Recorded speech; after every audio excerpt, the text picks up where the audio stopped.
Catus Maximus here, this time with a review of a free promotional product, the Vanpopubs. It's one of these Amazon Chinese sellers who just... A lot of them are confusing with the products. It almost seems like these are, essentially what it seems like is they're entrepreneurs and they made some certain kind of business connections with certain vendors who are willing to send them products on quote-unquote net 30 or quote-unquote credit. So they just get these. It's like these small Amazon stores where there's about 30 to 50 products and they're just like so diverse, from a baby stroller to suction cups. Anyway, this is the GED DX01 fully automatic digital electric suction cup. 375 pounds working load, 600 pounds failure load. And wanted to do a little unboxing and review. They did offer to send me these. Actually, there's been another vendor who offered to send me some suction cups, and they got my address and just never sent anything, kind of sketched me out. So I was a little sketched about another vendor offering me suction cups. I used to have some of the really nice Woods brand ones, which are still sold. They're nice. They're just reliable, and they've been around for a long time. I actually had some, reviewed them like 5 years ago, and ended up selling them when I was a little tight on cash, and I've always kind of wanted some suction cups ever since. But there's a kind of a distinctive advantage to these modern, fully automatic electric ones here. Did want to mention the only difference I can see is one of these seems to want to pump up a little higher than the other, but it's not a big difference. They're all well within spec. It just seems that this one is just a little more excitable than this one, but of course, moving things like file cabinets, it's just so convenient. Another thing is the vacuum will hold. The valve is not like held by the electric, so for some reason the electric's cut out, it will at least still hold its vacuum. If they cut out and you need to remove it, then you got to dig around the edge. But that is something I was curious about. And then just a simple double click removes them. But installing like countertops, just make sure they're clean, and it can make dealing with a lot of countertops just a lot easier when you actually have handles that you can grab onto. And because of the sealing, and it's actually pretty, I think this is like a rubberized silicone or a butyl rubber bottom, even rougher finishes like this, surprisingly enough.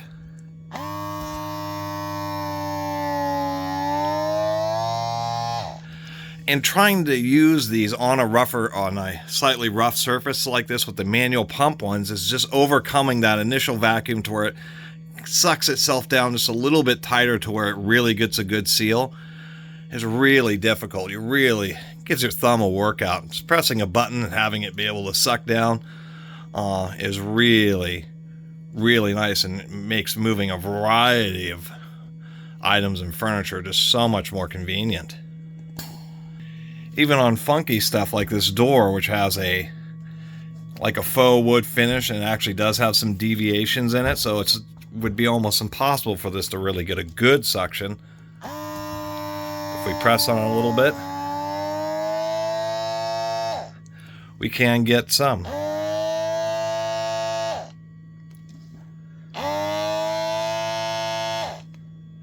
And as you can see, it will as it drops, when it starts to drop too low, it'll just constantly pump itself back up. That's the situation where the motor's working a bunch. That's probably a 50% duty cycle, and the motor will get hot, so you wouldn't want to use it in that situation for long periods of time, because you'll probably burn up the motor. But it's nice for being able to manipulate a door, being able to get it into a building, and being able to get it into position on the hinges. It can be just a little bit of a fuss with the door, but man, having one of these, or two of them, one on each side or two on the same side, just gives you a lot more control. And that's what surprises me. Yes, I live in a place that has terrible wallpaper,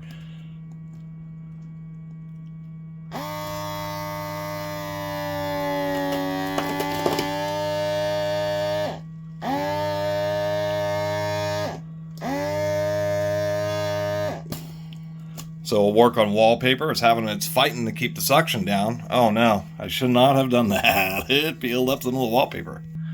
How about the ultimate test? This is orange peel wall surface treatment, probably with a latex paint, which is actually a surprisingly rough surface. And I find if I press on it,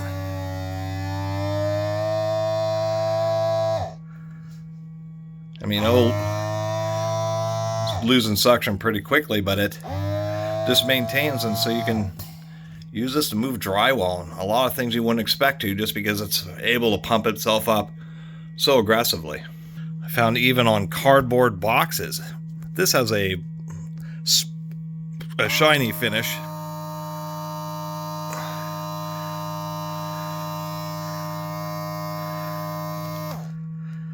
Oh, see, if it can't get pressure or releases, it'll give you an error, which is at least something. But I found if I press just right on this cardboard box,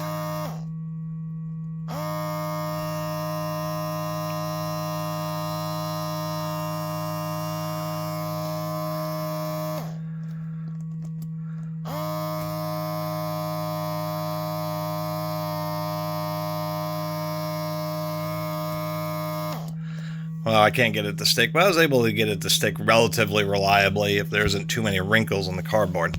Here it is on the kind of rough surface of the refrigerator. It actually holds pretty good there. And basically any smooth surface. This is why I'll work on a lot of furniture items and certainly metallic items. And it's just, the only ones I've ever used are the hand pump ones, and I'm actually pretty enamored with the electric ones. I've actually had some trouble with other vendors offering to send me these and then not shipping them and stuff, but I'm glad, because these are just a little bit more, seem to be just a little bit nicer, particularly with the battery level meter and the fact that the battery's USB-C charging, which just makes it a lot easier to deal with. I was a little unfortunate. The sticker got caught by the kind of packing material and halfway tore it off. So these are lithium ion, 2400 milliamp hour, 3.5 watt. You can barely, they did send me 2. So on this one you can see it is 3.7 volts. If you look at this battery, it's obviously pretty wide, so they're using 2 cells in a parallel configuration. Integrated, everything's integrated on this, and that's one of the things I appreciate about these batteries is, one, it's using USB-C. A lot of these suction cups are still using like proprietary barrel jacks and other things. And of course a little power level display, which oddly enough there is no button on the battery itself. It has to be activated via sliding it in. This is a very tight, there is actually no latch, it's just a really tight, like, use both your hands, like there is absolutely no way. Wow, this one's really, I mean, there's absolutely no way this battery is ever accidentally falling out. But as you can see, you almost need a pry bar to get it out. You got to use like both hands to really, God. I like these. I like that they're automatic. I like that it's a pump that can move a lot more volume than one of the hand pump like old woods.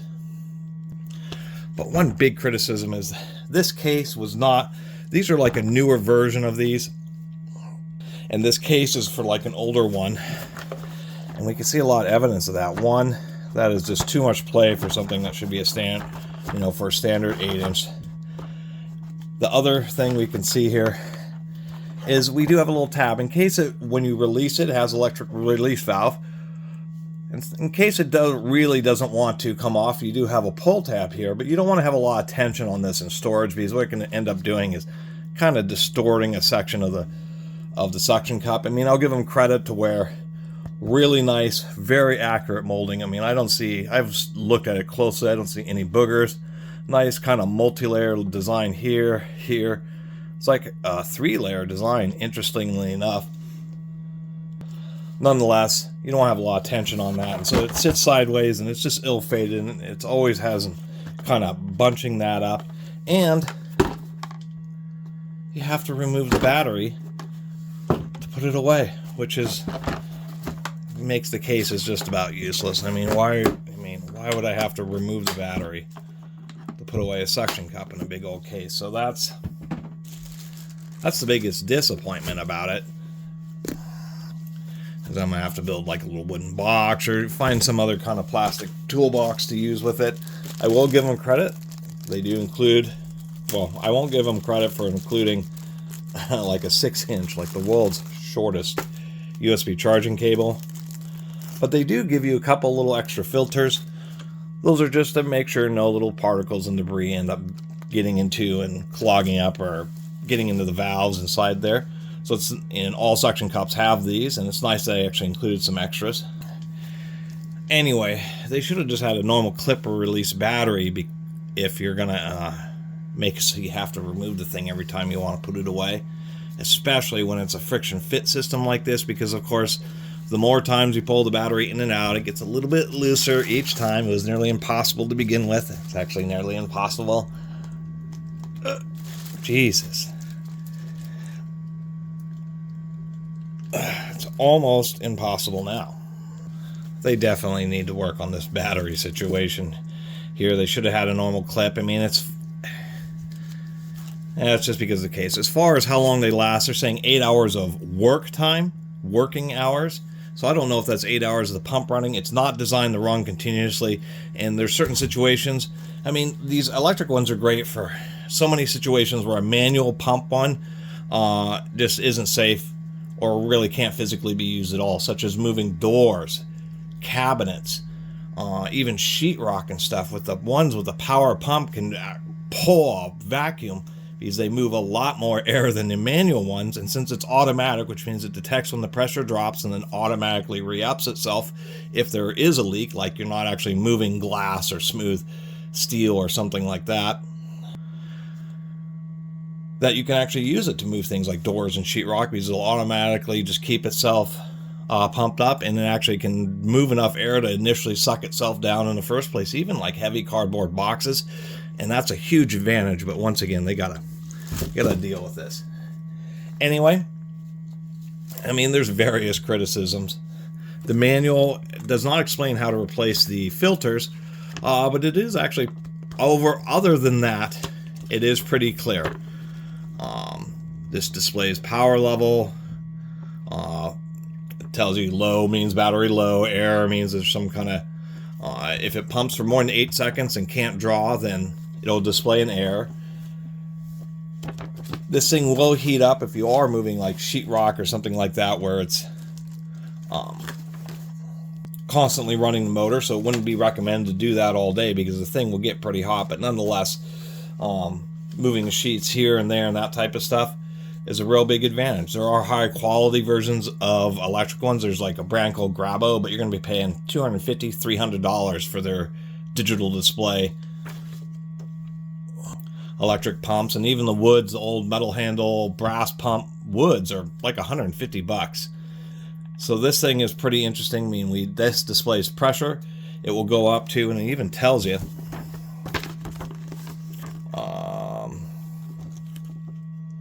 when it works, it'll pump up to 60 kilopascals, and then the triggering is at some point below 50. So you'll use it, and if it's rapidly losing air, such as being attached to sheetrock, it will drop down, and soon it will end up dropping down to somewhere between like 48 and 46, 45, before it has a time to react and pump itself back up. It's still a safe suction level, but that's what they're saying, is it has to be hit 50 or below. So that's what happens, is it ends up turning on somewhere between 50 and 45, and then just goes back up to its 60 level. Other than that, you know, they tell you to recharge when the battery's below 20%.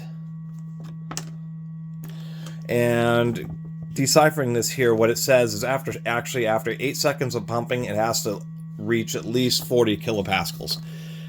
If after 8 seconds only reaches 37, then it'll stop pumping. But if it hits 40 or 41, then it'll actually continue to pump for more than 8 seconds, because it is eventually drawing a vacuum. What I do also like about the batteries is they have actually a bright blue digital display on them telling you the exact percentage, which is kind of handy. So this display is just letting you know the current pressure level, and whenever you place a load on the battery, it will automatically for 5 seconds display its charge and while it's charging. So I kind of like having two displays. I mean, who knows why DeWalt and stuff can't do that on their batteries. Do want to take a quick look inside the battery, and as you saw earlier, I did all my talking and then I decided to do some little tests and demonstrations of these on various surfaces, and I'm just going to cut that into the beginning of the video because it's a little more interesting.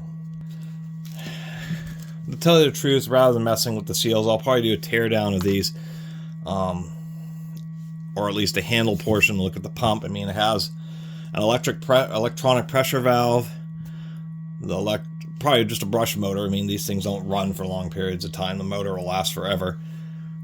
Pressure valve, motor with a little vacuum pump head on it, and an electronic solenoid for the release. But I will open up the battery, and since it's running at 3.7 volts and it looks like it's two cells, it seems like they're using 1200 milliamp hour or 1.2 amp hour 18650s, which would be absurd. Those are just super cheap batteries. And I bet you could upgrade this with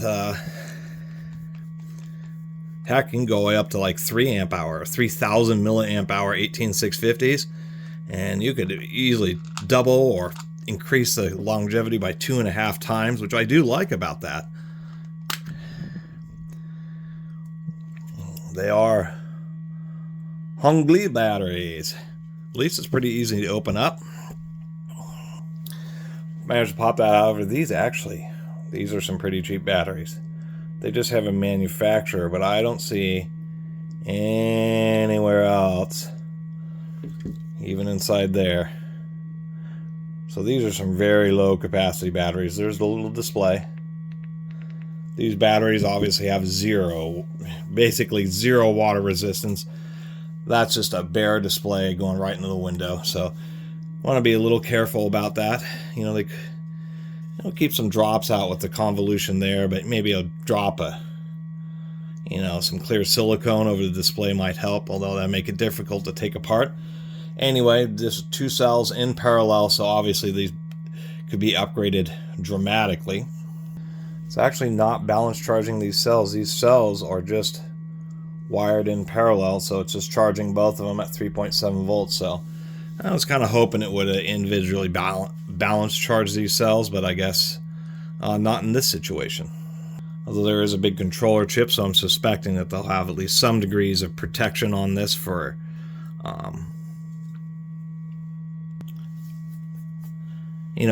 over voltage and under voltage, at least charge controllers integrated into the battery, which is really becoming much more common with these Chinese kind of products, is that just integrating the charge controller into the battery rather than the charger. So not a whole lot else to say about these. I think the handles and the molding is more than strong enough. I don't think they're as strong as steel, but once again, 375 working load limit. And I've seen that on a lot of these suction cups, is the working load limit is usually double what the average, not even average, I mean 375 pounds. That means if two people were somehow able to grab a hold of the handle, like one person on the handle, another on the bottom, they still each would have to lift 187 pounds. Or with two people, that'd be 85 kilograms per person, with two people on a single handle, and that is the working load limit. So these things are designed to really suck and support far more load than what a person's going to be. I didn't know that. Oh, darn Alexa. So one person can be able to handle, so there's a lot of working safe margin on these types of things. Just keep the surfaces clean. I mean, it's real easy to get like little particles or piece of wood, just wipe down any surface if you're not just using these to work with glass. And then these power ones can just be super versatile, and just all the various different materials like kitchen cabinets and countertops, and install bathroom models and bathtubs and, you know, file cabinets, office furniture. I wouldn't move TVs. You crack the TV screen using a suction cup. But, you know, doors and windows and appliances is just, I mean, the power, that's the big advantage of the power ones, is that anything that has just, you know, just enough of a smooth, non-porous surface that this thing can grab suction, even if it leaks some. I mean, I could see, you know, finish carpenters, door installers, drywallers and stuff can, you know, with the coupon, these things are $80 a piece, and the amount of time that you would save moving drywall and doors and effort, once again, cabinets and countertops and refrigerators and all that kind of stuff, dressers, they can pay them just with the reduction of hassle and backache. It's actually surprising how quickly $80 can power. Well, I'd say 160. I would never, a suction cup is not something I'd recommend buying just one of. When you need one suction cup, you almost want two, or almost always need two to make it easier, and allows you to have use two hands to manipulate the object, or two arms, or allows somebody to help you. So I almost never recommend just buying a single suction cup. But really, for these on sale, you get two of these for the price of one manual Woods. The manual Woods are proven, but using them, you're just as you're working with your objects, you're always hitting the pump button to make sure that they have top suction. So nice to have something electronic where you're not having to work out your thumb. You can just stick on a surface, pump it up, and it'll keep itself pumped up, which is a real nice feature. That's an excellent safety feature. So if you have a slow leak or something like that, you know it's just always going to be at maximum suction. Just keep them clean. Don't allow oil or water or any of that kind of, no liquids. Absolutely no liquids in one of these. Anyway, even though Vanpopubs is a strange manufacturer, I'm sure there's a bunch of other different brands of these. I would say, as far as the budget, fully automatic, pressure maintaining suction cups for the price, these are probably as good as any for the price. If you're a true professional, you know, installing windows and stuff like that for a living, then you'll buy Grabos or something like that. You'll spend $500 or $600 on a pair of them. Anyway, thanks for watching.